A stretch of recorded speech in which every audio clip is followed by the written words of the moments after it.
Bloque dedicado al diagnóstico y la evaluación de la leucemia mieloide aguda. La primera charla de este bloque la dará la doctora Sofía Grille, no sé si lo he dicho bien, sí. Dedicado a las nuevas técnicas ómicas, el whole genome y las técnicas de genome mapping.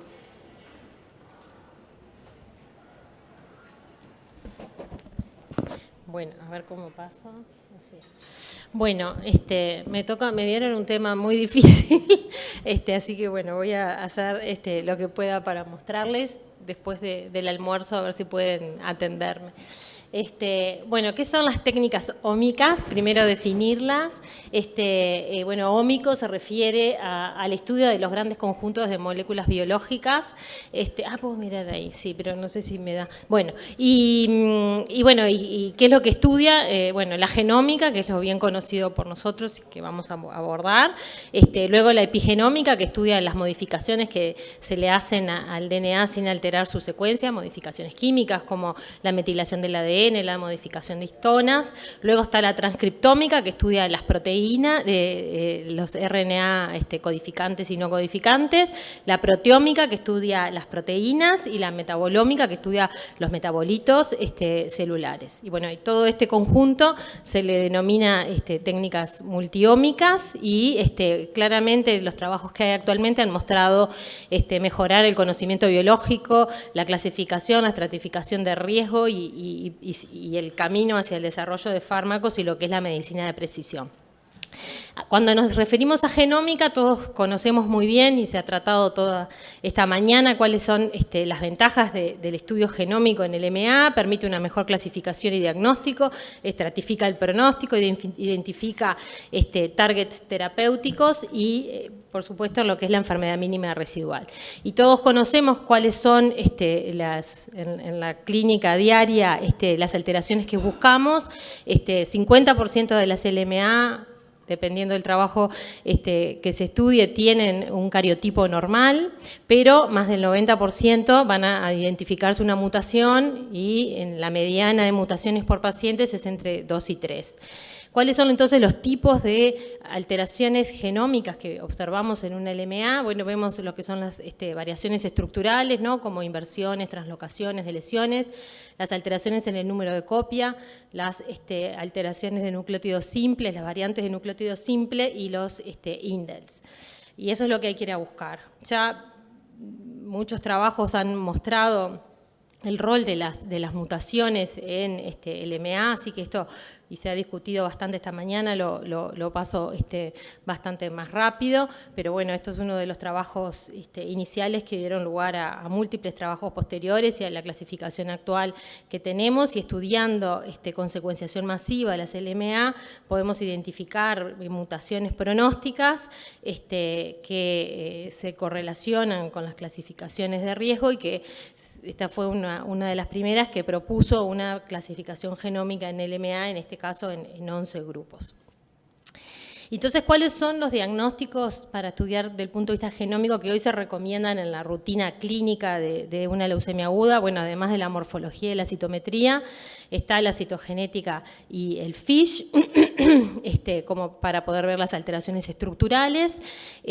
Luego, las técnicas de PCR, como para poder identificar genes target o de clasificación en forma rápida. Y luego, lo que se utiliza son paneles de NGS de un grupo determinado de genes que conocemos. Y hoy se agrega a esto lo que son los estudios de línea germinal en grupos particulares de pacientes que requieren la búsqueda de estas mutaciones. Entonces, con las herramientas que tenemos hoy en día disponibles para estudiar, como dijimos, la citogenética, que va a identificar las alteraciones estructurales y los copy number variation, el FISH, que detecta alteraciones específicas con una mayor sensibilidad, pero que es costoso, PCR y paneles de NGS para la detección de variantes de nucleótido simple. Estas dos, y bueno, los microarray, que en realidad, por lo menos no los usamos en la práctica habitual. Si nosotros sumamos el costo de todos estos estudios, por lo menos en Uruguay esto es muy costoso, citogenética más FISH, ahí ya estamos en torno a los $1.000, más $1.000 más un panel de NGS, ese es el costo actual de un estudio siguiendo las recomendaciones actuales en LMA.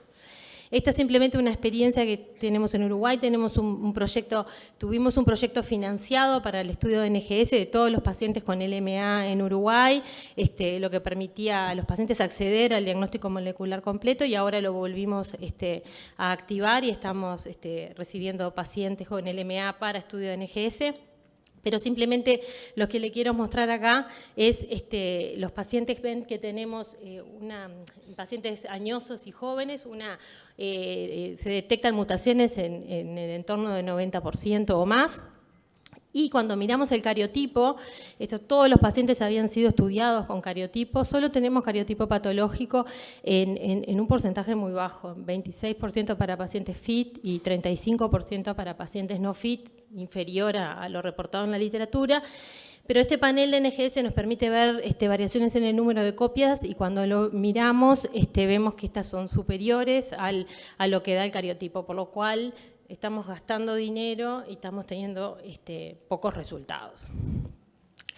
Si miramos todas las técnicas que nos permiten ver hoy en día las alteraciones genómicas que hay en LMA, ¿no? Desde variaciones, cambios estructurales a variaciones del nucleótido simple, bueno, ya vimos las clásicas.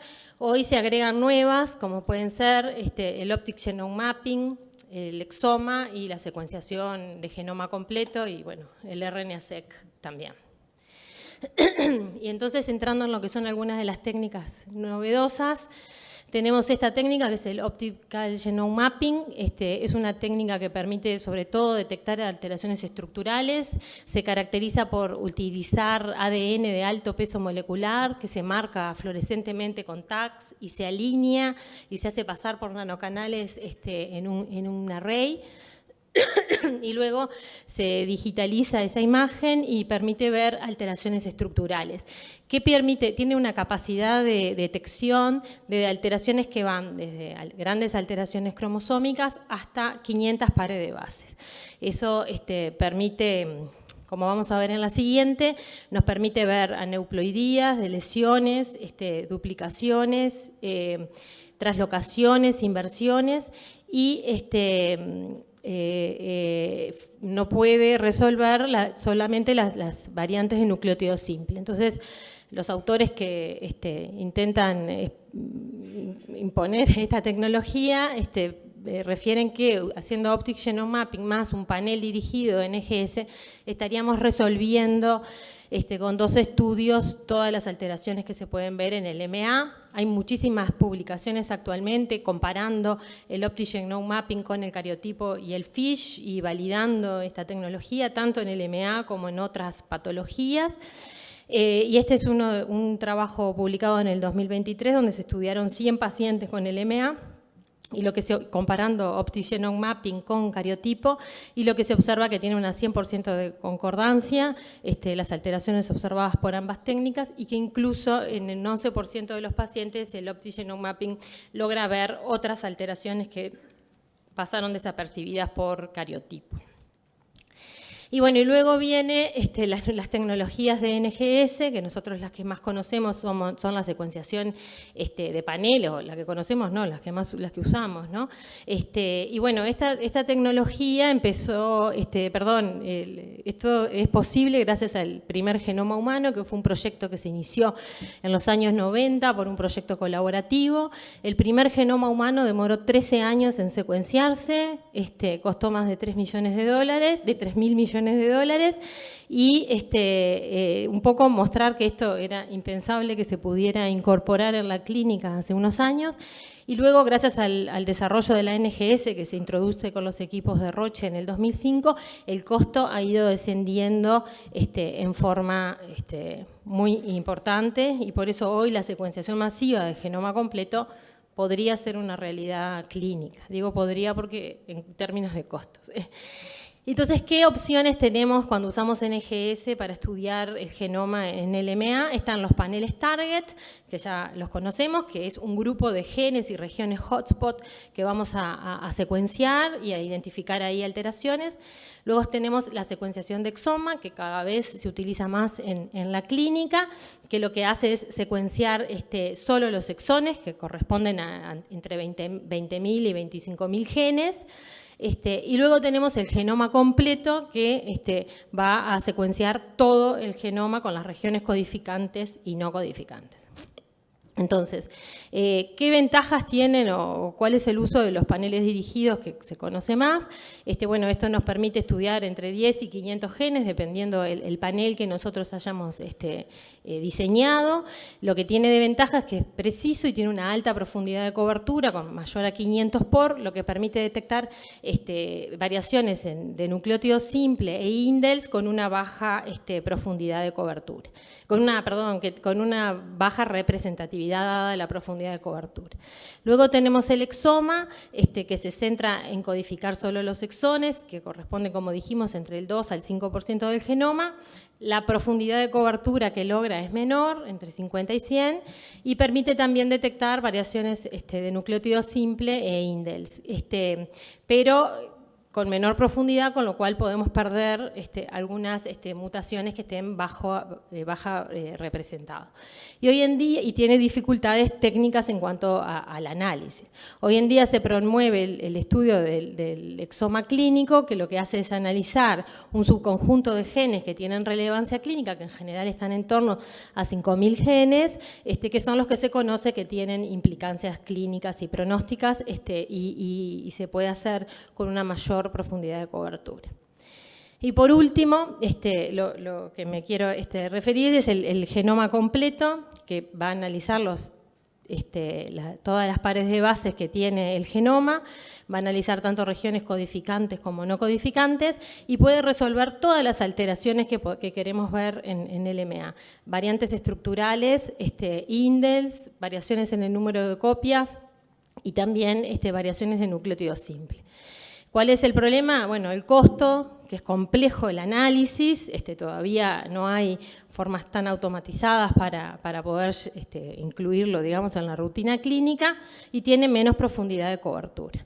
Entonces, la pregunta es posible realizar secuenciación genómica completa en la práctica clínica hoy en día? Esa es la pregunta, y si puede ser el único estudio que hagamos, evitarnos el cariotipo, el FISH, todo, y resolver todo el paciente de una forma más económica. Entonces, con respecto a los costos, el costo ha bajado, como les dije, y hoy hacer un genoma completo se ubica casi o apenas superior a lo que sale hacer un panel acotado de genes de NGS o el exoma.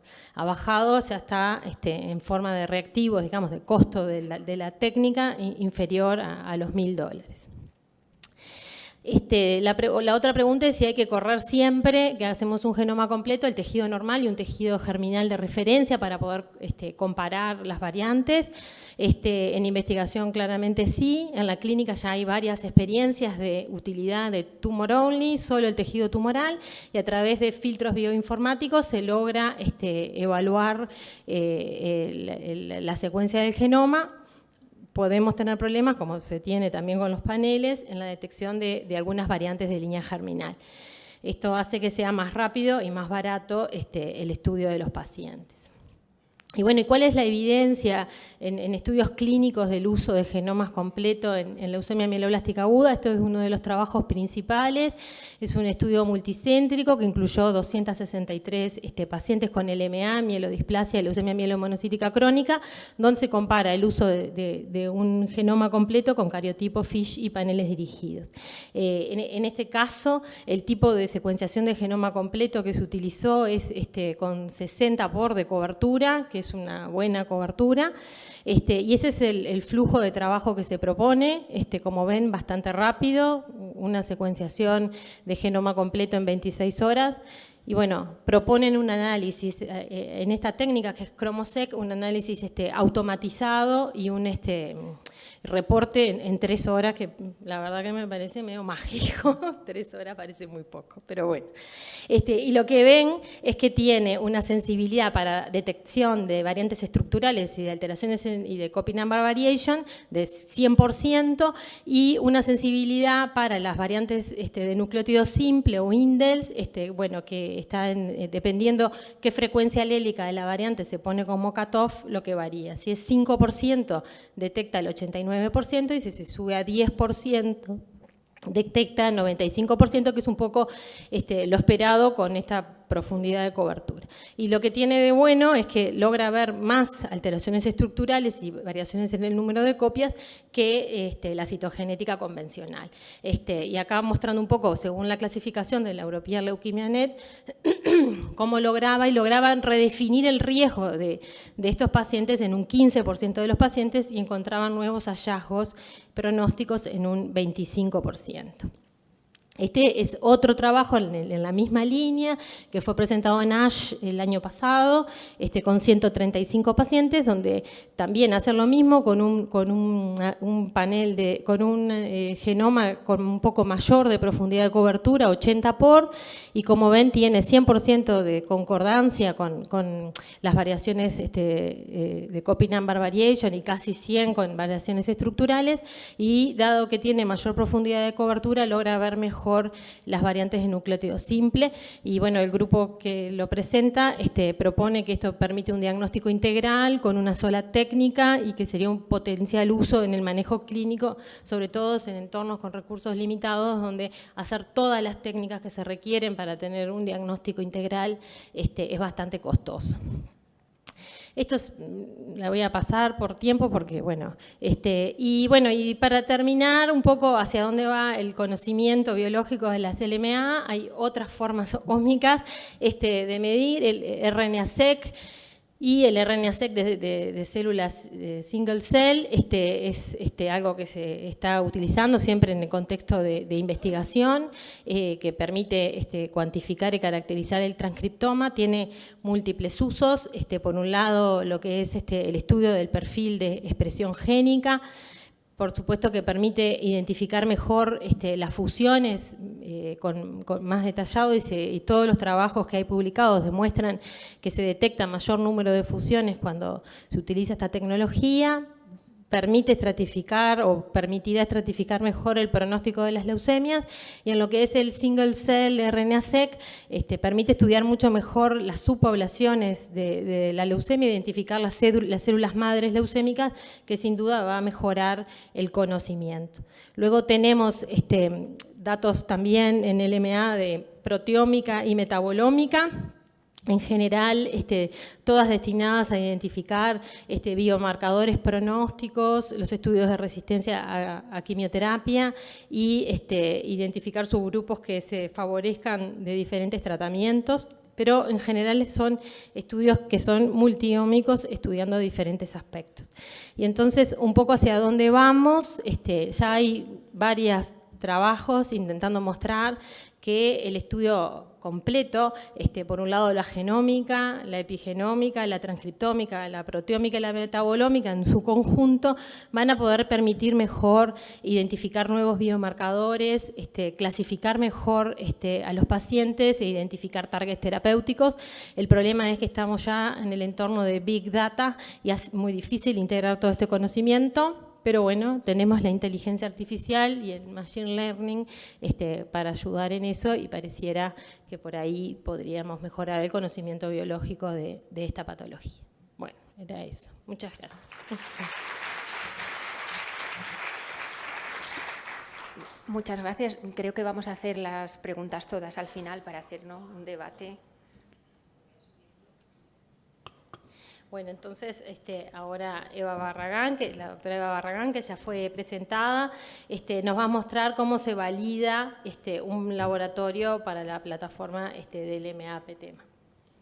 Vale, pues bueno, yo creo que de esto hemos estado hablando mucho a lo largo de la mañana, ¿no? Cómo las alteraciones genéticas o moleculares son totalmente imprescindibles hoy en día para el manejo clínico de la leucemia mieloide aguda, y creo que también está claro que en estos pacientes, por lo menos los que están clínicamente estables, esperar a conocer las alteraciones genéticas y moleculares confiere un mejor pronóstico, es decir, mejora la supervivencia de esos pacientes, ¿no? Pero ahí está el tema, efectivamente, cuánto podemos esperar. En este sentido, para atender a estos tiempos de respuesta y no dejar a los pacientes sin tratamientos o dejarlos el menor tiempo posible, en los laboratorios lo que hacemos hoy en día es combinar un conglomerado de técnicas, concretamente citogenéticas y moleculares, y dentro de las moleculares la PCR y la secuenciación masiva, ¿no? Entonces, esto nos ha llevado a los laboratorios pues, a una gran implementación metodológica, porque lo que primero hay que partir de la base, estamos hablando de esto porque el diagnóstico molecular de la LMA es complejo, no es sencillo, ¿vale? Pero tenemos que tener en cuenta para lo que estamos haciéndolo. Entonces, necesitamos pruebas validadas y reproducibles, y también algo de lo que hablamos también muchas veces, que den equidad en el acceso a los pacientes. No puede ser que esto sirva solo para un determinado grupo de pacientes, ¿no? Entonces, esto nos pone a los laboratorios en el disparadero, y ha sido pues un poco el motivo de la creación de la plataforma, porque era uno de los puntos limitantes, el tener laboratorios que tuvieran estas capacidades, ¿no? Por eso, como sabéis, PETEMA ha creado una plataforma, que es la que se ha hablado, con unos laboratorios de referencia distribuidos a través actualmente del territorio nacional español, y dos en Portugal, ¿vale? La idea es reproducir este modelo y que en Sudamérica pueda haber también laboratorios de referencia para atender a estas necesidades. Y es fundamental, como veremos a continuación, un manejo óptimo y un flujo de trabajo adecuado para esa buena consecución de pruebas validadas y también conseguirlas en tiempo. Para ello, entonces, la estrategia de diagnóstico que se plantea en los laboratorios de PETEMA es, en el diagnóstico, acceder o realizar los marcadores accionables por PCR, con la idea de tenerlos rápidos, entre 3 y 5 días, pero no significa todos en 3 días, sino que la idea es, como ya sabéis que la PCR es secuencial, empezar por uno, solemos empezar por NPM1 y FLT3 para tener esos resultados en 24-48 horas, completar el resto de genes accionables por PCR y luego por secuenciación masiva. Y en el seguimiento también habría que tener la RT-PCR cuantitativa de los NPM1 tipo A, B y D, y de los reordenamientos Core-Binding de infarto, es decir, las RUNS1 y las CBF. Esto se realizaría con una estandarización metodológica que hemos consensuado entre los grupos de la plataforma.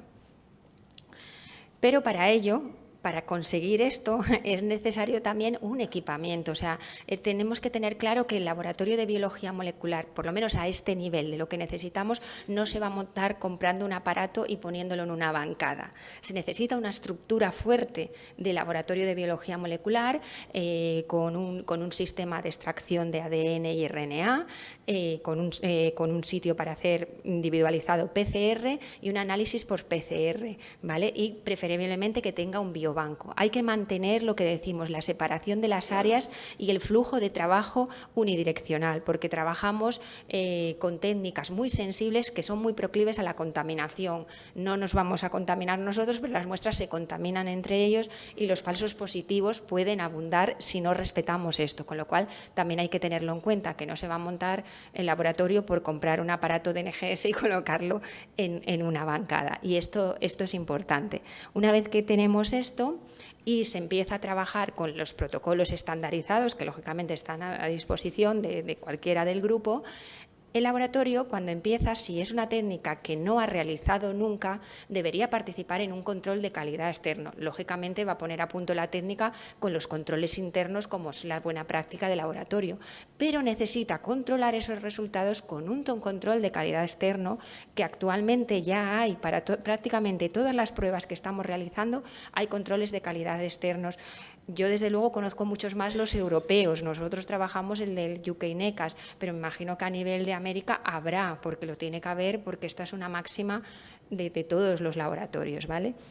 En este punto, cuando la técnica la hemos montado y hemos visto que el control de calidad nos ofrece un resultado, porque el control de calidad, estos controles de calidad externos examinan muchos aspectos, ¿vale? Tanto metodológicos como de resultados, y al final te ofrecen un resultado pues, satisfactorio, ¿no? En el momento que tenemos este punto y hemos pasado estos controles de calidad es cuando si podríamos, si se necesita, acceder a formar parte del protocolo, del laboratorio de la plataforma de PTEMA.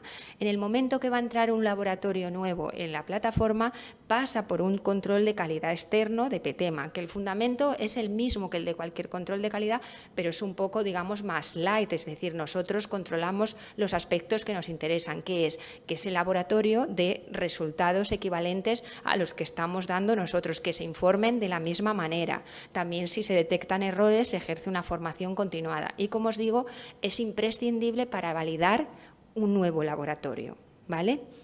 Las rondas de calidad que hemos hecho en la plataforma dentro de este control de calidad externo actualmente son 4. Como veis, son menos que las que suele realizar un control establecido, que suele tener mínimo una frecuencia de 2-3 al año. Nosotros no podemos estar montando tantas, ¿no? Entonces, aquí las solemos hacer bianual. También muchas veces se ajusta a si va a entrar un nuevo laboratorio, y hemos analizado en un primer lugar muestras de NGS, porque eran las que los laboratorios nos decían que tenían más dificultades, pero hemos ido ampliándolo a todas las determinaciones que se realizan en el manejo, desde una PCR, desde las PCRs cualitativas de diagnóstico a las PCRs cuantitativas. Aquí os muestro algunos de los resultados del control de calidad externo, ¿no? Esto va a ser motivo de publicación por Margarida Coucelo, del Grupo de Portugal, en el que acaba de submitir pues un paper analizando los resultados del control de calidad en cuanto a PCR cualitativa y cuantitativa. Como podéis ver, con las técnicas cualitativas, que están muy accesibles, hemos trabajado mucho tiempo, incluso hay métodos ya por ahí estandarizados y accesibles.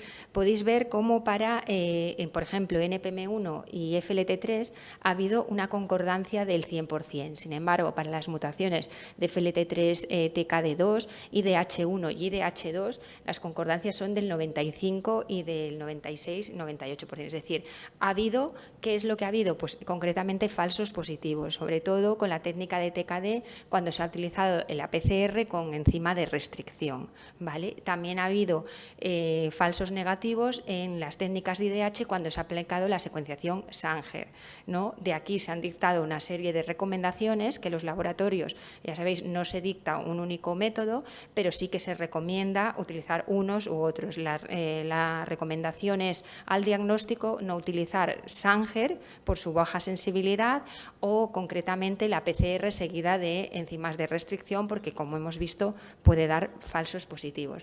Mi recomendación en general sería utilizar cualquier método de PCR, sobre todo si lo ponemos a punto nuevo con marcado IVD, ¿vale? De los que están disponibles. En cuanto a los resultados de RT-PCR cuantitativa, aquí se valora el informe de resultado positivo o negativo en la cuantificación, analizando con el Z-score. Es decir, todos los laboratorios han dado resultados satisfactorios, aunque también se han detectado, sobre todo en la ronda 1 y en la ronda 2, ha habido algún resultado discordante relativo a muestras con bajo número de copias, muestras que tenían bajo número de copias en la enfermedad mínima residual, en torno a 2 y 4 copias, que han sido no detectados en alguna de las ocasiones. Y en cuanto a los resultados de secuenciación masiva, informamos de la tasa de detección como de la tasa de clasificación, ya que aquí en la secuenciación masiva, lo sabéis, es muy importante. Una cosa es directamente lo que reporta el secuenciador, que es verdad que lo podemos optimizar nosotros hasta un determinado punto, ¿vale? Podemos mejorarlo, pero básicamente él te informa y lo que tienes. El problema viene, y estamos detectando en el control de calidad, de la interpretación de las variantes. Muchas veces se detecta, pero deberíamos informarlos al clínico de la misma manera y sobre todo con el mismo tipo de interpretación clínica, y se observan diferentes tasas de clasificación. Por ejemplo, fijaros en la muestra 2, en la muestra 1 es perfecta, en la muestra 2 La tasa de detección es de un 87%, lo detectó, sin embargo, la tasa de clasificación bajó a un 81%. En este caso se trataba de mutaciones de CBP-alfa, mutaciones que, como sabéis, son importantes, definen diagnóstico y pronóstico. Se trataba de una mutación de BCIP y los laboratorios no la clasificaban de la misma manera. Incluso en algunas ocasiones había sido reportado como variante de efecto desconocido. Fijaros la trascendencia que puede tener esto de cara pues, al pronóstico de un paciente. En uno sería considerado como favorable y en otro pues acorde al resto de resultados moleculares. En este sentido se ha hablado, CEBVA sabemos que no es un gen fácil, que ha habido controversia, pero lo que tenemos que tener en cuenta ahora con lo que ha cambiado respecto a las clasificaciones es que antes solo considerábamos CEBVA favorable cuando teníamos 2 mutaciones, lo que clásicamente se decía vía alélica, pero la mutación, cuando tiene una única mutación y está localizada en BCIP, esto tiene pronóstico favorable, como muestro la misma gráfica que ha mostrado David esta mañana de los resultados que está analizando Claudia en el AMOL, con lo cual se incluye como CEBVA favorable una única mutación. Esto es más del impacto pronóstico de CBP-alfa. Y este es otro caso, también extraído del control de calidad, en el que quiero que veáis también la muestra 4, como la tasa de detección era del 96%, sin embargo, la tasa de clasificación bajó al 92%, y era una mutación de FLT3. O sea, todos la detectaban, el problema ha sido la interpretación. ¿Por qué? Porque se trataba de una mutación no canónica. Todos identificamos muy bien una ITD o una TKD si es la D835 o la I836. Pero ¿qué pasa con las otras mutaciones? Pues fueron clasificadas como variantes de efecto desconocido cuando se trata de mutaciones ya conocidas, reportadas en diferentes bases de datos, como activantes y que podrían responder a distintos inhibidores, ¿no? Con lo cual, esto nos dice que tenemos que seguir mejorando en este aspecto de la clasificación. También importante dónde se concentraban los errores, ¿vale? Los errores entre los laboratorios. Como veis, la tasa de concordancia es muy alta cuando esa mutación se encuentra a frecuencia alélica por encima del 5%.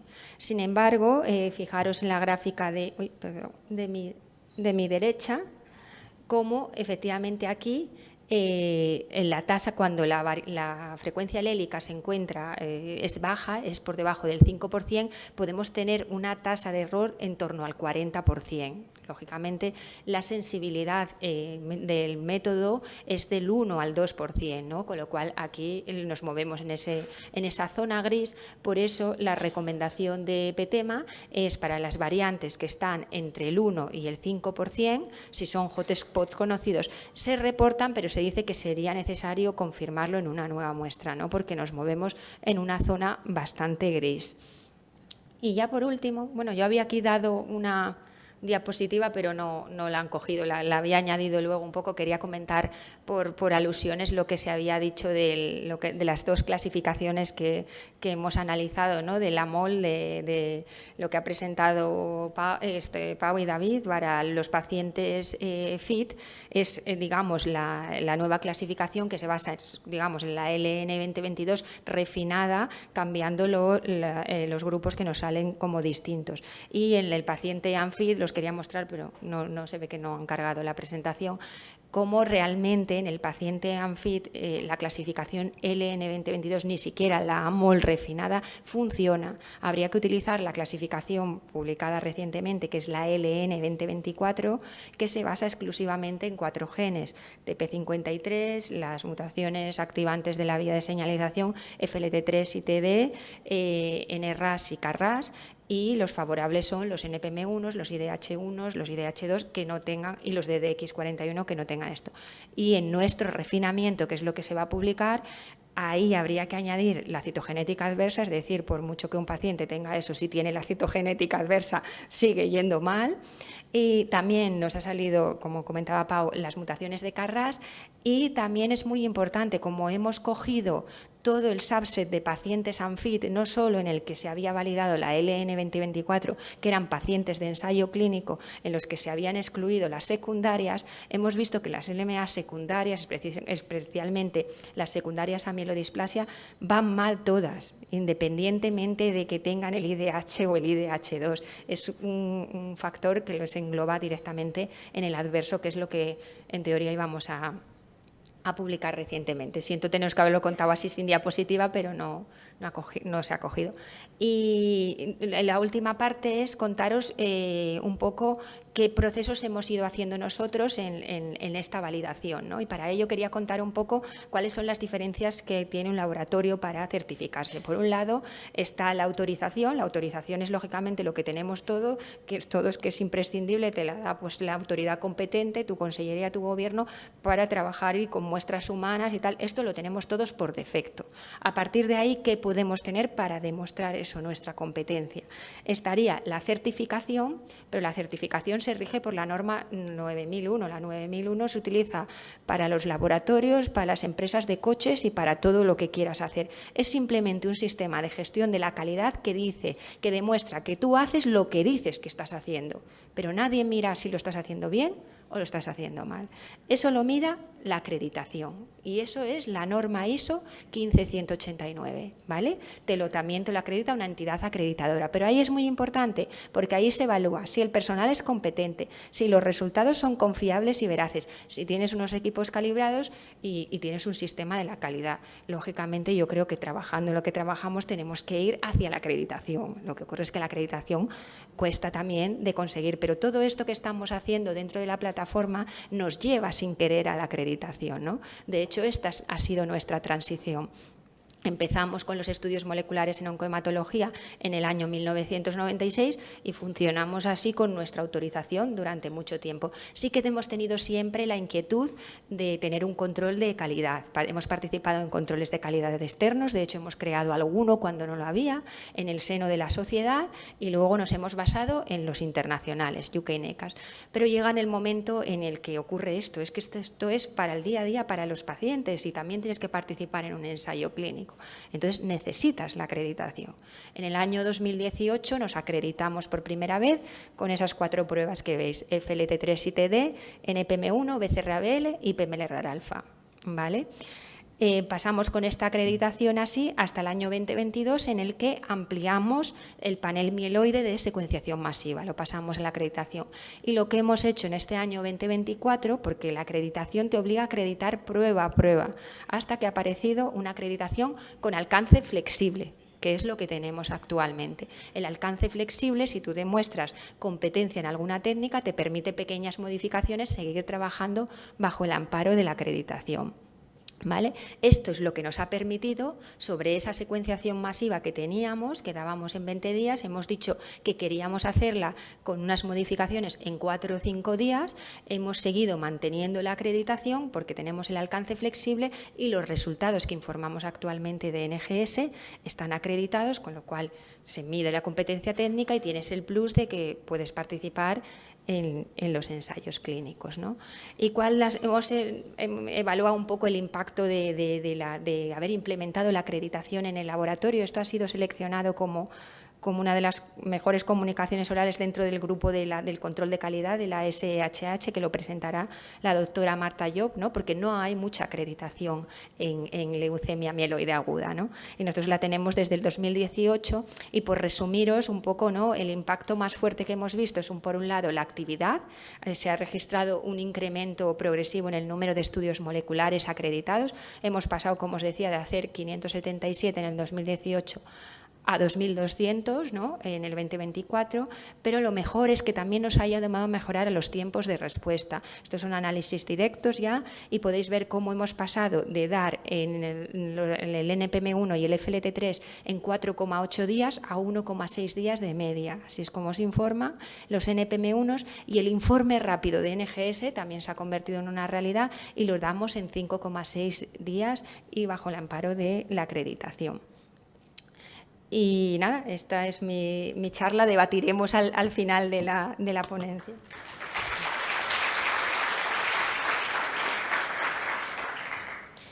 Bueno, y ahora vamos a continuar con la charla de Paola Aravena, que va a hablar de las barreras y las oportunidades del diagnóstico molecular en Latinoamérica.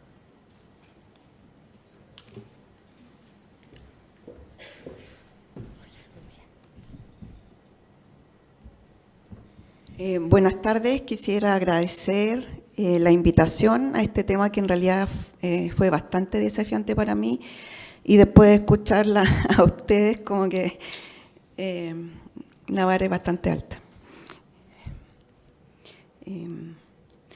Bueno, todos sabemos la importancia del diagnóstico molecular, y esto en realidad es porque sabemos hoy en día que el centro diagnóstico, ¿no es cierto?, del estudio genético y las recomendaciones del año 2022, que si bien las usamos todos para el subgrupo de pacientes que son sometidos a quimioterapias de baja intensidad, no es un buen método para estratificar, y es por esto que se creó la clasificación del año 2024.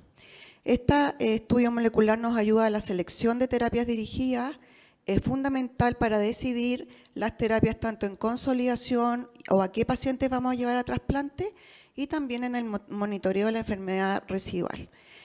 Bueno, las recomendaciones internacionales ya las vimos, ¿no es cierto?, en la charla anterior, con los datos de cuánto tiempo deberíamos tener estos resultados, y en un estudio publicado en Estados Unidos, que se considera un país, ¿no es cierto?, con un alto ingreso económico, se ve que los pacientes con acceso a citometría son cercanos al 99%, los estudios moleculares en un 95%, FISH en un 75%, y muchos de estos estudios se hacen en centros académicos. Entonces, si pudiéramos tomar como un modelo de cuál sería nuestro porcentaje ideal, vamos a ver cómo estamos, ¿no es cierto?, en nuestra realidad latinoamericana.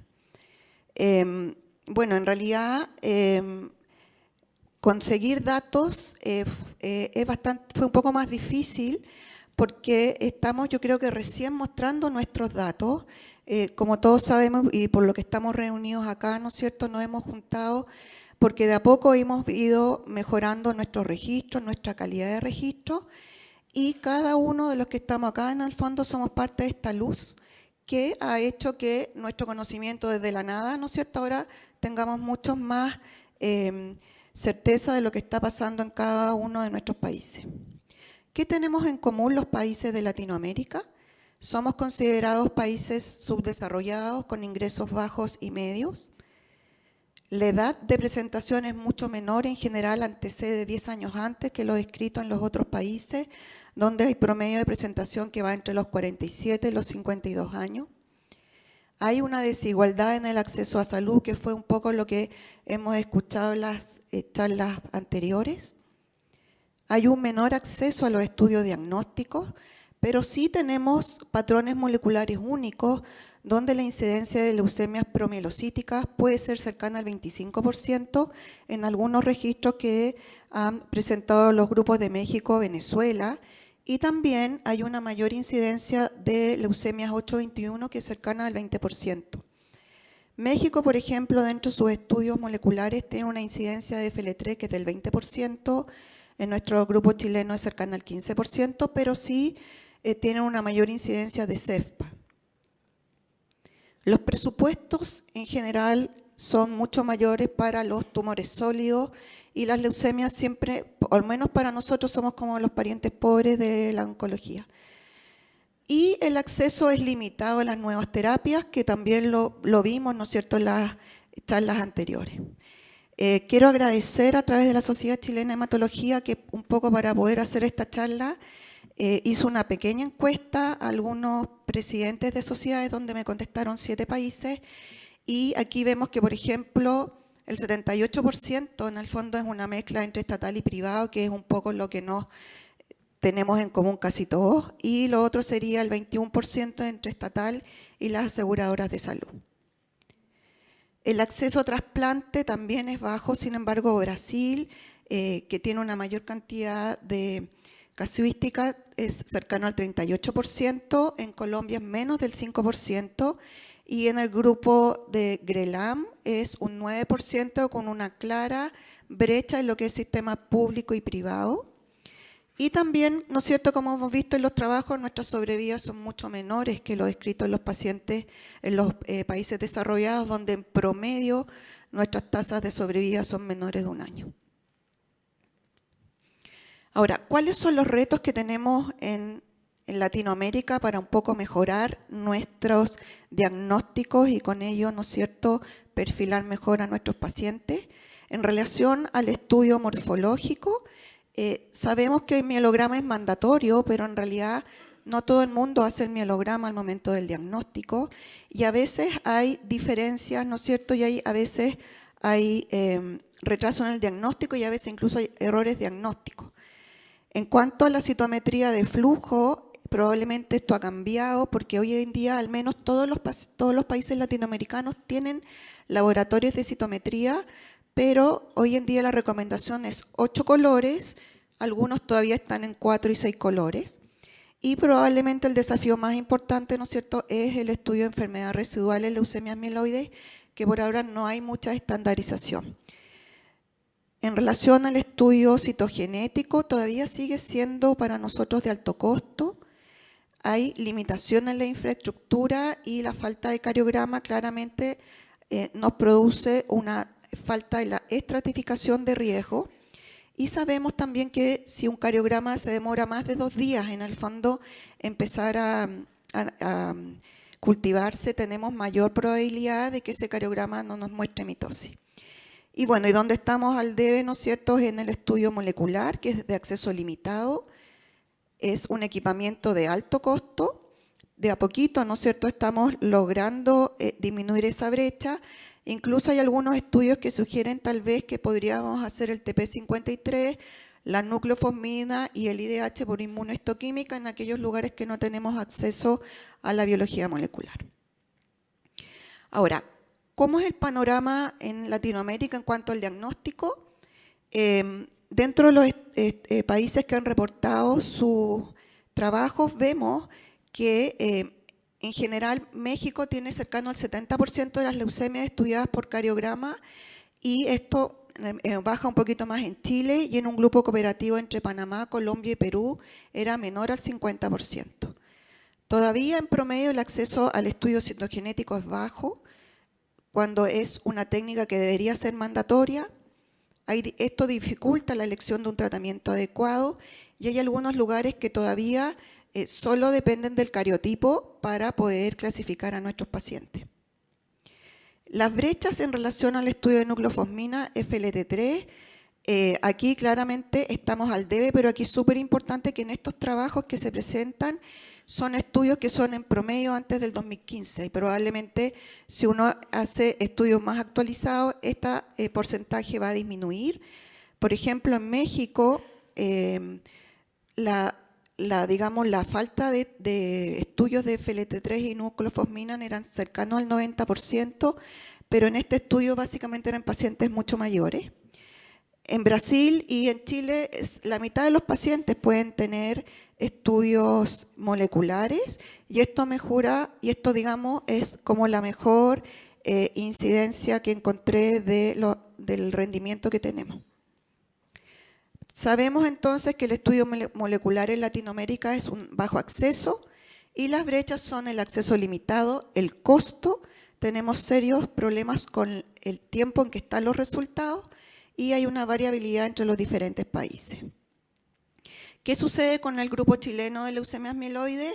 Nosotros empezamos a funcionar a partir del año 2021 y desde entonces hemos aumentado la cantidad de pacientes en el registro y también hemos visto que hay una mejoría a través de los años en la cantidad de pacientes que tienen cariograma y estudio de nucleofosmina y FLT3. Sí sabemos que existe una desigualdad entre el sistema público y privado y el estudio de NGS hasta el año 2023 era prácticamente nulo y solamente era para algunas instituciones privadas. Ahora, ¿qué sucede con los ensayos clínicos? Sabemos que los ensayos clínicos proporcionan acceso a nuevas terapias y también a mejorar nuestro diagnóstico. De los estudios de leucemia mieloide aguda en el mundo, de más de 3.000 estudios, menos del 5% están incluidos los pacientes latinoamericanos, y dentro de este grupo los que más han participado son Brasil, Argentina y Colombia. Probablemente los problemas aquí son las barreras culturales y la baja comprensión que tienen los estudios clínicos. En esta encuesta que hice a los presidentes de sociedad, el 85% de los encuestados de estos países no tiene acceso a estudios clínicos. Y en un gráfico que se mostró con los datos del Clinical Trial, sin embargo, Sudamérica hoy en día está bastante visto por las industrias farmacéuticas, y esto va a mejorar en la medida que nosotros mejoremos nuestro registro y la calidad de los datos. Por ejemplo, en Chile hoy en día es un país bastante atractivo, y al menos los diferentes grupos que tenemos estamos participando en varios ensayos clínicos. Ahora, como todos lo han dicho en las presentaciones, aquí lo más importante es trabajar en equipo. Los logos solitarios aquí no sirven para hacer comunidad, y esto un poco refleja esta diapositiva, que es un poco lo que está pasando tanto en cada país, y también el hecho de estar reuniéndonos hoy para poder hacer comunidad. En la encuesta que hice, por ejemplo, vemos que la citometría de flujo hoy en día está asequible al 100% de los países. En cambio, bueno, el cariograma todavía está bajo, solamente un 7% no realizan cariograma. Y en cuanto al estudio de Fitch, este también mejoró sobre ya el 50%, y hay un 7% que lo hace, pero lo deriva al extranjero. Y en cuanto al estudio de secuenciación, esto ha mejorado también, donde hay un 64% de posibilidades de hacer NGS, y del 36% que todavía no hace, el 50% los deriva al extranjero. En relación al estudio de FLT3, de los estudios moleculares, hay un 30% de países que logran hacer los 3 estudios, FLT3, nucleofosmin y CEFPA. Sin embargo, hay un 30% que solo hace el FLT3. Por lo tanto, en la clasificación de nuestros pacientes aún estamos con algunos problemas. Ahora, probablemente nuestra gran brecha que todavía no ha podido mejorar es el tiempo de espera de los resultados, donde vemos que las recomendaciones internacionales dicen que el estudio citogenético debería estar listo en menos de una semana, y esto en realidad ocurre en el 7%. En más de la mitad, estos resultados llegan después de 2 a 4 semanas. Y en cuanto al estudio de FLT3, más del 60% lo obtenemos después de 2 semanas, y al menos la realidad que tenemos en nuestro país es que existe un centro privado que lo hace para todos los lugares privados, y hay un centro público que es para todo el sistema público. Y por lo menos en mi experiencia nunca he podido usar la miostaurina en inducción, porque los resultados llegan cuando ya el paciente está terminando la aplasia. En relación a la edad, vemos que los pacientes menores de 60 años, más del 70% realizamos estudios de cariograma, FIT y biología molecular. Sin embargo, en los pacientes mayores de mayor edad, como por ejemplo el grupo mayor de 70%, esto es solo el 30%, y probablemente esto se deba, ¿no es cierto?, a que en muchas partes el acceso a tratamiento en estos pacientes es prácticamente nulo. Y la otra pregunta era si había interés en el gobierno de implementar NGS, y en realidad igual es preocupante porque solo el 7% considera que sí el gobierno está interesado, y en un 43% la respuesta de Rotul es no. ¿Cuáles son las principales brechas en Latinoamérica? La escasez de datos poblacionales y registros, y también de datos que sean de buena calidad. La cobertura de los estudios, los costos son elevados, y muchas veces esto depende del pago propio del paciente. Hay retraso en el resultado de las pruebas críticas. En el estudio de enfermedad residual hay un acceso limitado tanto por citometría como por PCR. Hay falta de personal especializado e infraestructura, y también esto influye mucho en relación a los factores políticos y sociales. ¿Y cómo mejorar estas brechas? Bueno, la mayoría de los países que, digamos, sostienen que la falta de laboratorio especializado, el alto costo de los estudios, la falta de acceso de terapias target y la limitación en la interpretación de los resultados son las principales brechas que tenemos.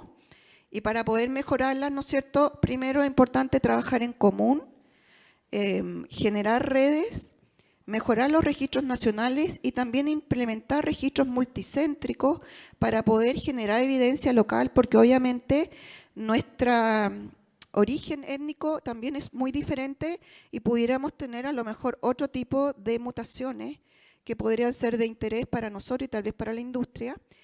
Centralizar las pruebas moleculares y citogenéticas tal vez a 1 o 2 centros en cada país, y este es un ejemplo en la Universidad de Sao Paulo, de este grupo ICAL, donde habían 10 centros que enviaban todo a Sao Paulo con distancias que podían recorrer hasta 1.400 kilómetros, con una forma de, ¿no es cierto?, mostrar que sí se puede trabajar con centralización, implementar paneles de NGS acotados, idealmente asegurar que las pruebas críticas como citogenético, ¿no es cierto?, y ciertos estudios moleculares estén antes de 7 días, capacitar en la interpretación de los criterios de riesgo, tanto del año 2022 y 2024, y así como en los tumores sólidos existen los comités de tumores moleculares, ¿por qué no generar un grupo de leucemias?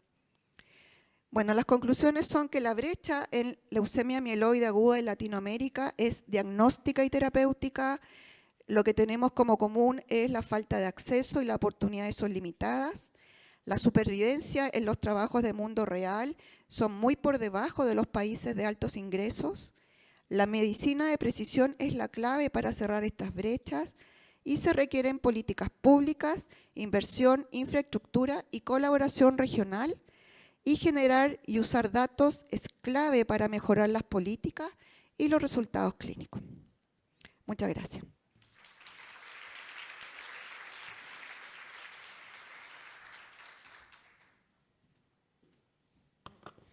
Seguimos con la siguiente charla, dejamos las preguntas para el final.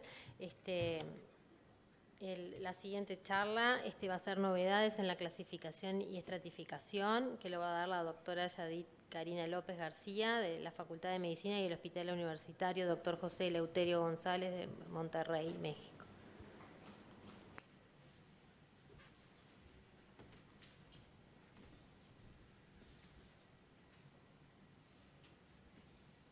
Bueno, pues en este tema primero quiero dar gracias al Grupo PETEMA por aceptar que presentara esto, que ya después de todo lo que hemos escuchado, pues prácticamente va a ser como un pequeño resumen de ya todo lo que hemos visto.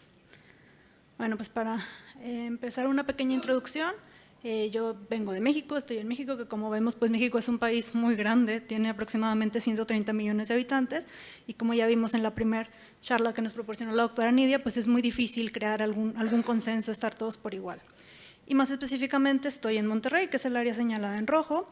Ahí también tenemos un pequeño cerro, el Cerro de la Silla, que es la imagen característica. Y más específicamente me encuentro en el servicio de hematología, que es ese edificio que vemos ahí. Este edificio, ahorita que estábamos viendo las partes de las acreditaciones, pues estamos muy orgullosos que contamos con ellas. Contamos con la acreditación europea, la FACT de Estados Unidos y la acreditación mexicana. Y pues también un poquito quiero comentar de mis mentores en el campo de la leucemia aguda, que es el doctor David Gómez Almaguer, que es el jefe del servicio de hematología, el doctor Andrés Gómez y la doctora Roberta de Michelis. Bueno, y ahora sí, para empezar, en la agenda prácticamente va a ser vamos a dividirla en antecedentes, las clasificaciones que ya tanto hemos hablado, cada quien en su charla las menciona, así como la estratificación y un poquito de qué tanto se aplica al entorno de Latinoamérica y unas pequeñas conclusiones. Bueno, como antecedentes, desde 1967 se ha intentado clasificar esas enfermedades. Actualmente ya va en la 5ª edición, que es la del 2022. Recientemente también se formó el Consenso Internacional, también en el 2022, y pues la European Leukemia Net desde el 2010 ha tratado de establecer estos riesgos, que ahorita ya van varias más recientes. Empezando con el tema de la clasificación, quise poner esto con los autores, porque pues como vemos la de la WHO, que es la segunda que se mantiene, esta es la más antigua. Entonces hubo algunos autores, tal vez con un enfoque más clínico, que pues no estuvieron muy de acuerdo con lo que ellos proponían, y así es como nació el consenso, que tiene, vamos a ver más adelante, pues implicaciones un poquito más clínicas, más prácticas. Y a manera de resumen, en el cuadrito que vemos abajo, pues realmente estas dos clasificaciones al final se terminan sobreponiendo unas con otras. Estos son los cuadros enormes que vienen en cada clasificación, donde vienen las definiciones y que es a lo que llamamos, pero para explicarla me prefiero irme a este pequeño cuadro. Empezando en la clasificación de la WHO, la última del 2022, tenemos que esta se estratifica más o menos como en dos partes. Primero se le da mucha importancia a las definiciones genéticas, se tratan de buscar estas anormalidades, todas las que ya vimos en las presentaciones pasadas, y si se encuentran, pues ya está, se puede clasificar de alguna manera. En caso de que no se encuentren alguna de esas clasificaciones que vemos por ahí, pues se pasa a definir por la diferenciación que se tenga.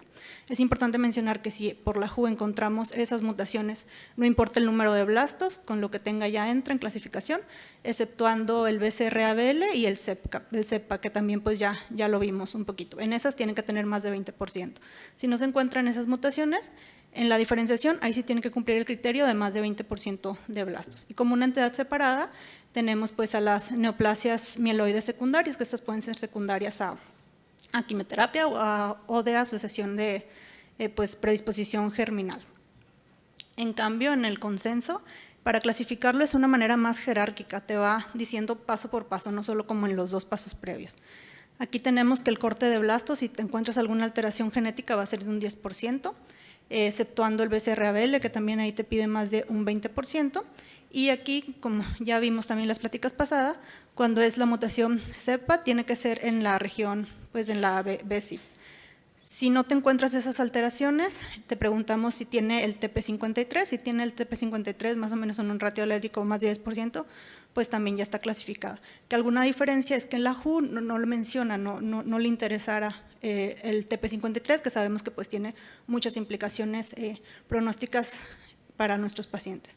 Si no encuentras eso, pues ya vamos a buscar las mutaciones relacionadas a la mielodisplasia, que aquí las divide como manifestaciones citogenéticas o con algún gen relacionado, que son donde los vimos previamente, están todos ahí.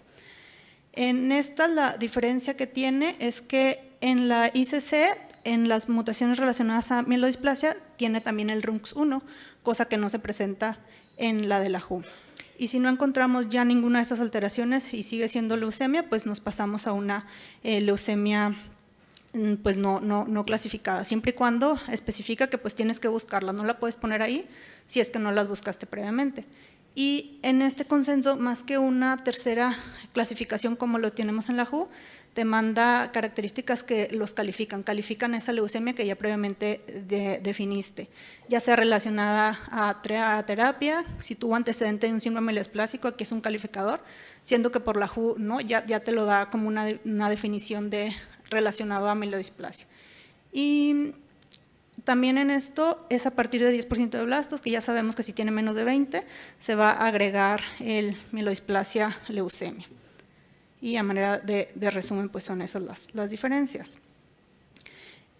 Aquí este diagrama de Schenke me gustó mucho porque pues nos lleva a través del tiempo cómo es que pues realmente todas se estratifican de una manera mejor, que aquí donde vemos a la diferencia de la WHO con la de la ICC, donde más observamos cambios es en los pacientes que se clasifican como mutaciones relacionadas a la displasia.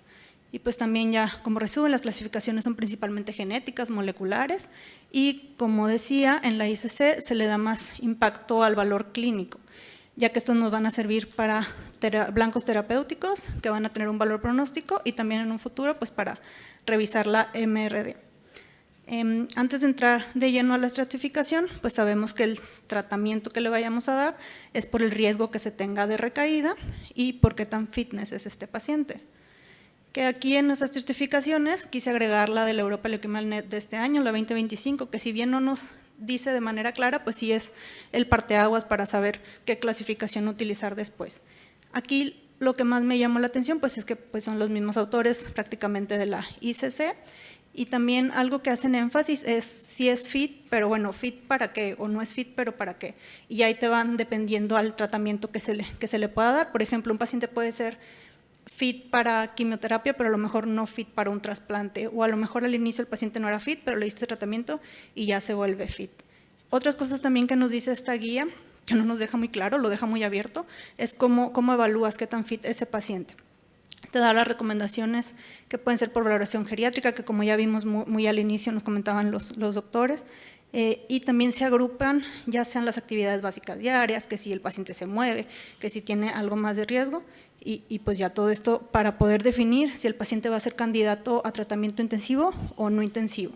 Y algo también muy importante es que aquí dejan claro que el tiempo estimado para tener esas valoraciones, tanto genéticas como del fitness, es de hasta 3 semanas. Entonces es como que nos dicen no hay pretexto, tienes que revisarlo. La siguiente estratificación probablemente que ya hemos hablado mucho, pues es la del 2022, que hablamos de que una vez que ya clasificamos a nuestro paciente como paciente fit, pues entraría en esta clasificación. Igual aquí quise dejar un poquito de que, bueno, y estas son las recomendaciones, pero ¿quién nos las recomienda? Y pues ya vemos pues que también pues son países ricos, por así decirlo. ¿Qué es lo que se sugiere que se haga? Pues que se establece el diagnóstico idealmente en horas, tiene que salir. Y los demás estudios, como ya vimos previamente, pues desde días hasta semanas. Aquí vemos que con esas pues, mutaciones se puede estratificar muy bien en este tipo de pacientes. ¿Qué pacientes son? Pues son pacientes que participaron en clinical trials y pacientes pues, que probablemente no tengan el mismo perfil mutacional que los nuestros. Y ya prácticamente pues, son esas que ya las habíamos estado viendo previamente. Una nueva clasificación es la del 2024, que esta nos enfocamos más a los pacientes que no van a recibir quimioterapia intensiva, son las no intensivas y específicamente pacientes que reciban esquemas basados en hipometilantes, la gran mayoría pues acompañados de venetoclax o inclusive hasta de ivosidenib. Y aquí, como ya lo explicaba la doctora previamente, pues se establece en estos perfiles genéticos, de estos genes reguladores.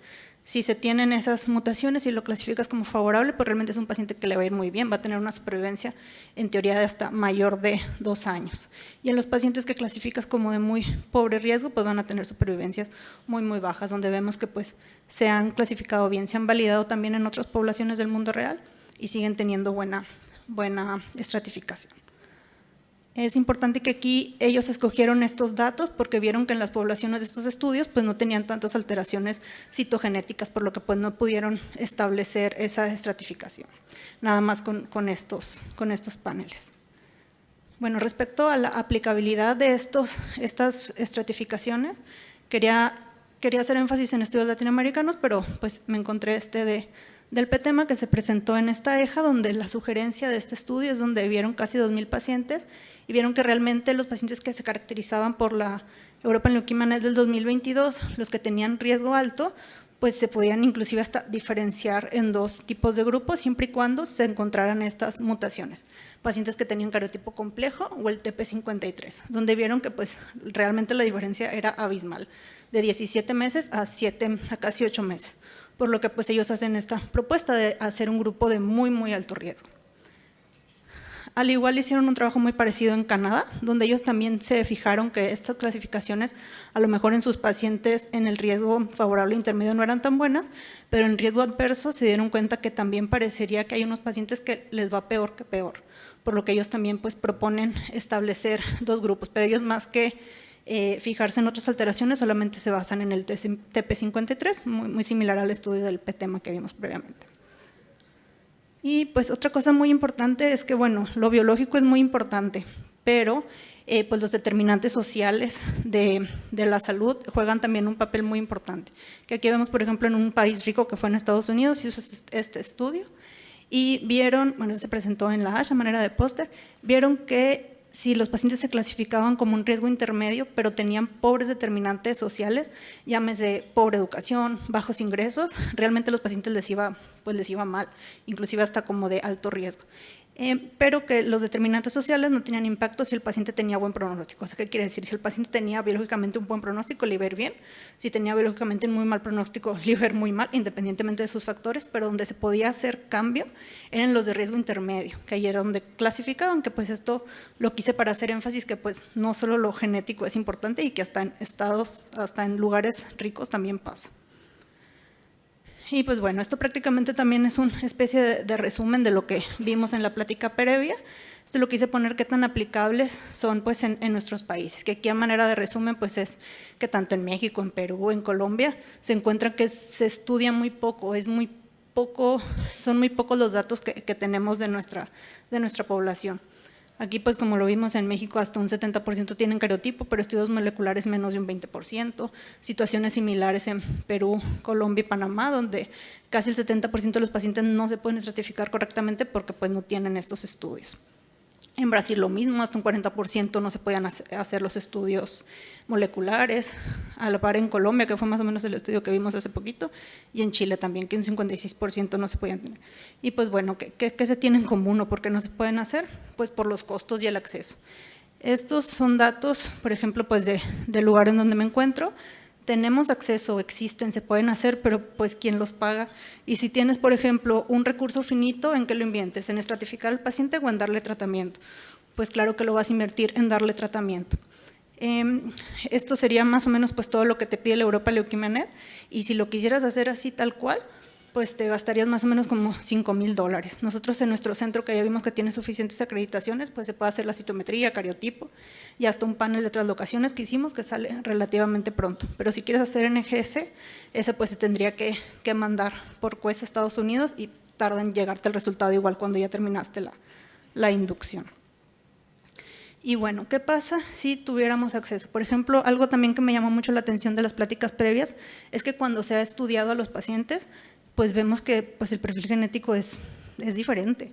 El doctor Andrés hizo su tesis de doctorado, se aplicó para un grant y obtuvo recursos para poder hacer NGS, en lo cual lo pudimos hacer, pero no fue en tiempo real. ¿Qué quiere decir? Que los pacientes se recolectaban las muestras y ya después de que le dimos tratamiento, obtuvimos los resultados. Y pues aquí vimos que, como lo mencionaron nuestros compañeros previamente, hay menos frecuencia de mutaciones en el NPM1 y en el Cording Factor y más mutaciones en el NUP98.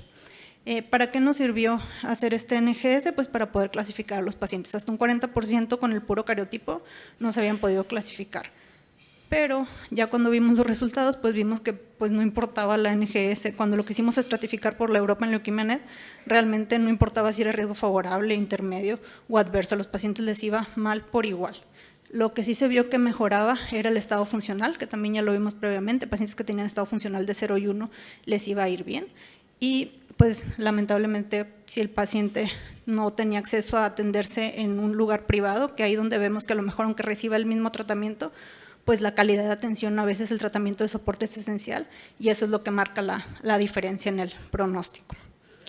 Y pues esto también de que bueno, ¿por qué no les va bien? Pues porque tampoco tenemos acceso a los mismos medicamentos. Esta información ya es un poquito viejita, es de hace 2 años y es de qué países tenían acceso a estos medicamentos nuevos, donde pues vemos que no se tiene mucho. Ahorita me parece que ya Kilteritinib en otros lugares ya está más disponible, pero pues si no tienes el tratamiento adecuado, pues nos vamos a esperar los mismos resultados que previamente. Y pues bueno, esto lo quise poner, es muy similar a lo que nos estuvieron comentando sobre la idea de clasificarlo con el SM-AMOL, que es establecer pues predictores clínicos. Por ejemplo, es un estudio que se realizó en Brasil, donde hicieron una escala, donde con estos predictores que vemos ahí, citogenética, edad, albúmina y leucocitosis, se trataba de estratificar a los pacientes. Y algo que me pareció muy importante de este estudio es que consideraba que si tú no tenías estos datos, por ejemplo, si no tenías toda la citogenética, este estudio lo balanceaba también, que podías predecir adecuadamente. Y pues ya se vio que haciendo esto, sí se dividían muy bien las curvas si el paciente le iba a ir bien o le iba a ir mal. ¿A qué voy con esto? Pues que sí, bueno, si no tenemos acceso a todo lo ideal, pues hay que trabajar con lo que tenemos, que pues estas son esfuerzos o iniciativas. Y pues ya manera de conclusión, esto va a seguir cambiando, en los próximos workshops vamos a tener nuevas clasificaciones y nuevas estratificaciones y pues no olvidarnos que realmente el beneficio de todo esto debe de ir encaminado en beneficio del paciente y en ayuda para nosotros como clínicos para saber cómo tratarlos. Y pues la importancia de validar esos resultados, que pues las poblaciones no son las mismas, entonces siempre tratar de validarlos y no quererlo hacer solo por hacer, y que pues la clave está en tener acceso a los estudios. Y pues ya, quería dar gracias.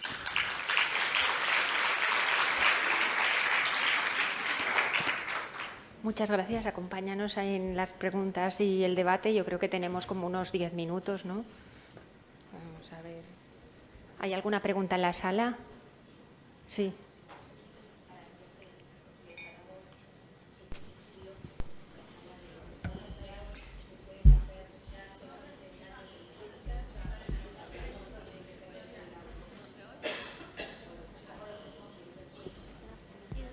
Sí, no sé si se ha oído que me preguntaba que cuántos estudios se pueden hacer en sangre periférica, ¿no? O en médula ósea. Depende de los blastos que tenga la periférica, porque si tienes también a partir de un 20% o lo que sea, incluso con un 10 y una separación se puede hacer perfectamente. También hay que conocer la técnica, la sensibilidad de la técnica que estás manejando, ¿vale? Porque lógicamente, por ejemplo, la NGS tiene una sensibilidad del 1%.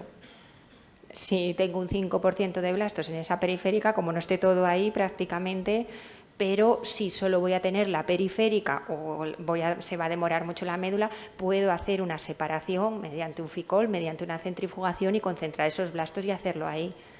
Entonces, por poder se puede, no es una limitación que tengas la sangre periférica. Lo que hay que saber es cuántos blastos tiene esa periférica y qué técnica vas a aplicar luego, si es muy, muy sensible o no, o el grado de sensibilidad.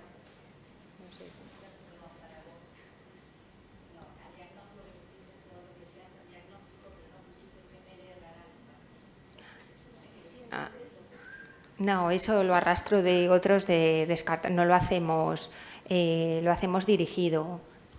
A ver, lo hacemos dirigido, no lo hacemos en todas las LMA. Se hace bajo la sospecha, se monta solo la PCR. Lo que ocurre es que ahora tienes las espaldas muy bien cubiertas porque está en el panel de NGS. Entonces no necesitas que el panel de NGS, si el diagnóstico morfológico no ha sido acertado, te la repesca la NGS. Está bien, pero como hablamos de PMLR alfa, digo que siempre sigue siendo una urgencia para nosotros. Sí, eso es una urgencia también para nosotros. En 2 días, pero nosotros no, entonces nosotros tenemos que incorporarlo para... Claro, nosotros desde luego eso, si hay una sospecha de PMLR alfa, interrumpe todo lo demás, eso va por delante y luego ya se sigue con el FLT3. Si es medio dudoso, pues lo mejor es montar en paralelo PMLR alfa y NPM1, porque todas esas sospechas de PMLR alfa que no son, en un 80-90% son NPM1, con lo cual tienes automáticamente, no es una promilo, pero es un NPM1. Perfecto. Esta es la estrategia. Yo quería complementar un poco con lo que dijo Eva, que en citometría de flujo, por ejemplo, las nucleofosminas a veces tienen un inmunofenotipo que es de promielocítica, entonces es súper importante la morfología, porque todos sabemos que la urgencia médica es la promielo, entonces la citometría también puede ser confundente en el resultado. Sí, totalmente de acuerdo, se hace así y verdaderamente muchas veces viene sugerido por el inmunofenotipo. Pero yo es lo que les digo, siendo como es ahora, que está igual de accesible, no hay que tener miedo a decir que es una sospecha de una LPA y luego no lo es mejor decirlo y que no sea, que no como nos ha ocurrido, que ha aparecido luego en la NGS y ahí sí que han pasado ya sus 5 días o 6. Buenas tardes. Tengo una pregunta que de pronto era del bloque anterior al almuerzo y no tuve tiempo. Y es una ayuda que pido. Tenemos un paciente que es la primera vez que nos ocurre en un centro de Uruguay, que es un paciente joven, 29 años, que debuta con una leucemia aguda linfoblástica, pre-B, FI negativa, con compromiso del sistema nervioso central, y le comenzamos un tratamiento, y que tiene la translocación 411. Le comenzamos tratamiento como leucemia aguda linfoblástica del adulto joven, como la del niño, y la evaluación del día 15, el mielograma, nos dice que ocurrió un switch hacia una leucemia aguda mieloblástica, que ahora tiene solo 1% de linfocitos iguales a los del debut y 30% de mieloblastos, monoblastos, con muy poquita expresión aberrante de CD19.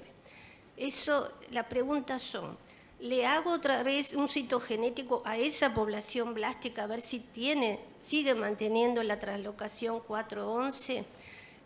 Ya le pregunté a la doctora Grille para poder hacerle NGS de panel mieloide, porque yo le había pedido un panel mieloide para linfoide que todavía no lo tengo. Y la otra es si ya roto el tratamiento hacia una mieloblástica. Varias cosas son.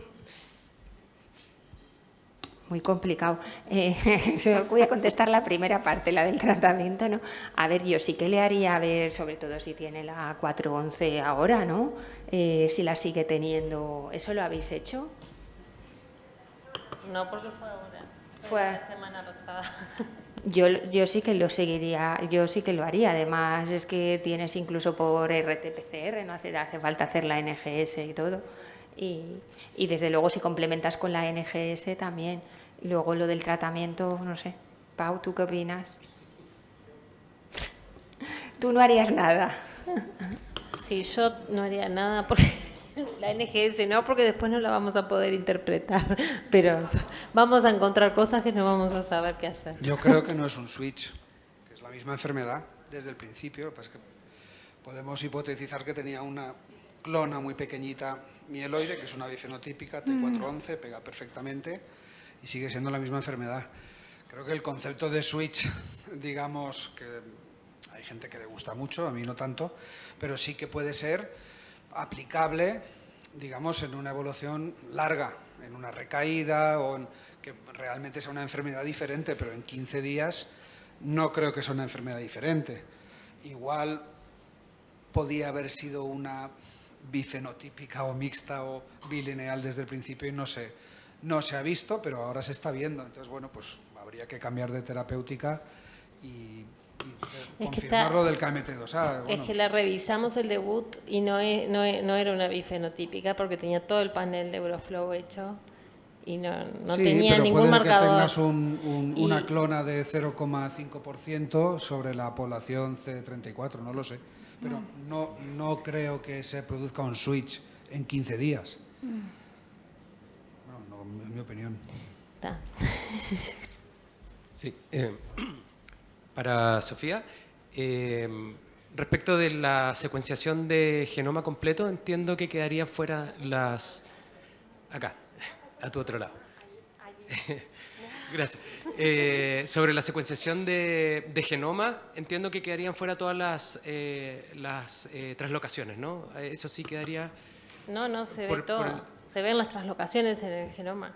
Ah, en el genoma, vale. Sí, en el genoma completo verías todo. Vale. Me parece que el problema va más en la profundidad de cobertura que logres para poder ver sobre todo los cambios de nucleótido único.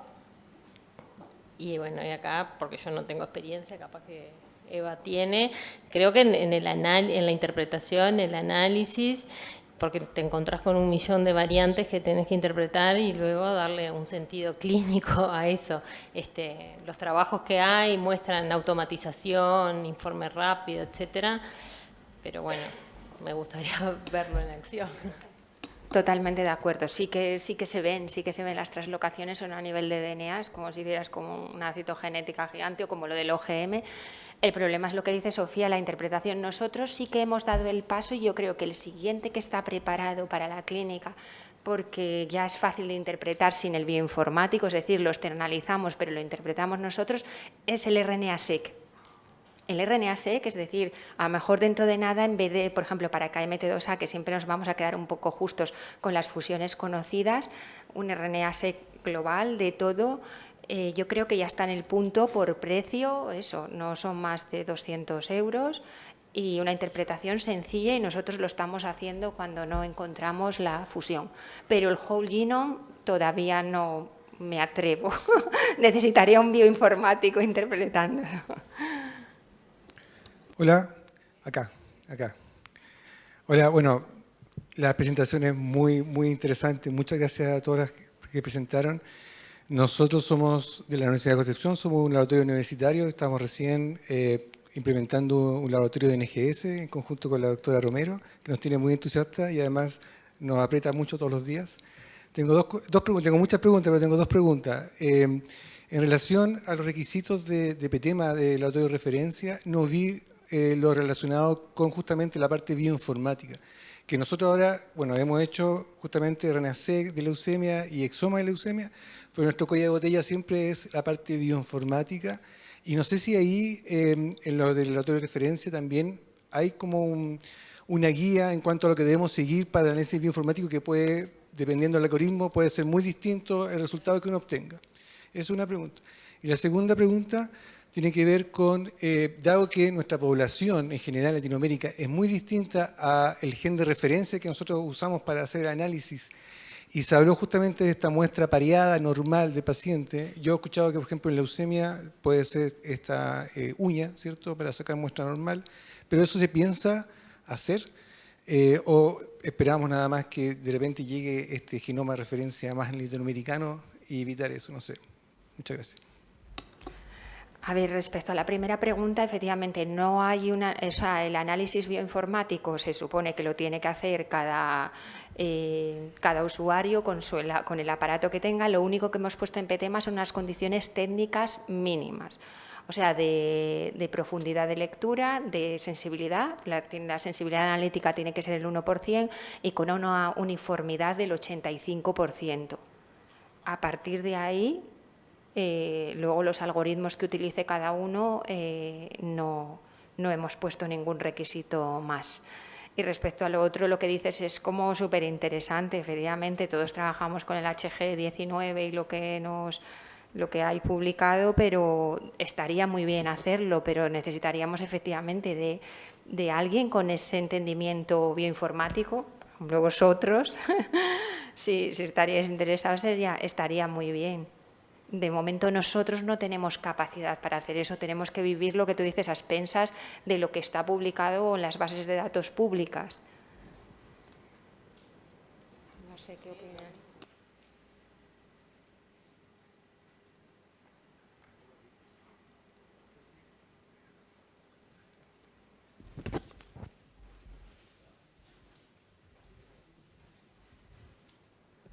Sí, la última pregunta y concluimos ya. En realidad, dos preguntas. Una asociado a eso y por ahí, digamos, es una pregunta que está fuera de...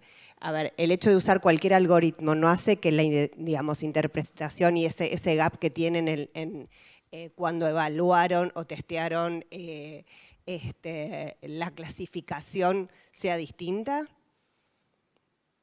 Sí, totalmente. Para eso hacemos el control de calidad. O sea, lo que nos estamos dando cuenta. A ver, no hay mucha diferencia técnica, eso lo hemos visto muchas veces porque hemos en muchas rondas y no hay diferencias entre una tecnología y otra, que se ha hablado por lo menos de las dos que más se utilizan, ¿no? Que se puede decir son Thermo Fisher o Illumina, probablemente en breve llegarán otras, pero estas son las que más se utilizan los centros en la plataforma y no encontramos diferencias, ¿vale? Encontramos diferencias en la interpretación, efectivamente, porque cada laboratorio, como no hay unas recomendaciones generales en ese punto que podamos homogeneizar, utiliza sus formas clásicas de interpretación y luego si a esto unimos la complejidad de que todos utilizábamos como las mismas bases de datos de consulta de variantes que eran el COSMIC, el ClinVar, pero es que ahora, no sé si os ocurre lo mismo, pero estas son de pago. O sea, es que esto, no entiendo cómo una base de datos que hemos alimentado a base de subir todas las variantes, ahora tenemos que pagar. Entonces, claro, todo el mundo vía de escape para no pagar, cada uno consultando en otros sitios o en sus sitios propios. Entonces, esto es un problema. Y sí, segunda pregunta, con ese récord que tienen de tiempo para tener un NGS en 5 días, ¿cuántas muestras procesan? ¿Cuántas muestras reciben por día, procesan y cuántas corridas hacen en una semana, ¿no? A la semana se hacen como unas 24 muestras, ¿vale?, de NGS. La diferencia ha estado en que las hacíamos en RAN de 8, que es lo que te recomienda la casa comercial y como lo más efectivo, pero hemos visto que para esperar a las 8 tardabas como unos 2-3 días y ya le metías prácticamente alguna muestra 3 días o más. Y hemos pasado a hacerlo en runs de 4. Es decir, lanzamos runs de 4 u 8 muestras en función de cómo vayan llegando, pero estamos lanzando eso entre unas 16, 24, normalmente llegas a las 24 a la semana. ¿Cuánta gente trabaja en eso? Mucha. Bueno, a ver, de personal técnico son 4 técnicos, ¿vale? Pero distribuidos, los técnicos no hacen solo esto, hay uno que hace extracciones para todo el laboratorio, dedicados a la secuenciación masiva 2, o 3, o sea, hay 3 que los roto entre hacer PCR y secuenciación masiva para que siempre haya alguien. Y en la interpretación también súper importante 2 personas. Fijo una con el apoyo que se está formando de otra persona. Y bueno, yo, que también analizo, pero ya no me da para analizar, y yo digo, conmigo no contéis. Y digo, no.